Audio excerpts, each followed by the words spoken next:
আসসালামু আলাইকুম, সবাই কেমন আছেন? আশা করি ভালো আছেন যে যার জায়গা থেকে। আসলে আমরা এখন কখন কে যে কার বিপদ চলে আসবে আমরা আসলে বুঝতেও পারি না। এই তো গত কয়েকদিন আগের যে ঘটনাটা ঘটলো, আসলে এতই কষ্টদায়ক সেটা আর কি। এখনও সেটা আর কি চোখে ভাসতেছে। যতবার টিভিতে নিউজ দেখি ততবার সামনে আসে, এত খারাপ লাগে।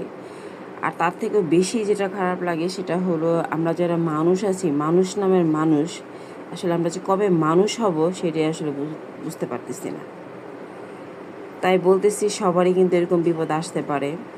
তো আমাদের সবাইকে কিন্তু এখনও সময় আছে, আমরা একটু মানুষ হওয়ার চেষ্টা করি। যাই হোক, আর কিছু বলার নাই আর কি।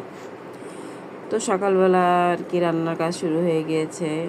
ভাবতে ভাবতে ভাবলাম আজকে ট্যাংরা মাছ দিয়ে একটু শাক দিয়ে রান্না করব। শাকের তরকারি আমার এমনি ভালো লাগে, লাউ শাক।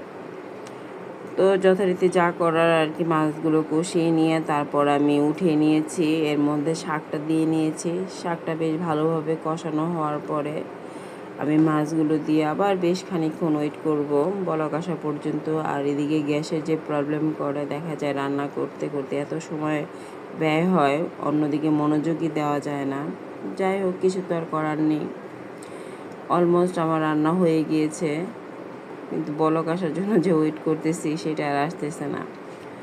তো এই তো অলরেডি মনে হয় চলে এসেছে। ভিডিওটি দেখার জন্য ধন্যবাদ।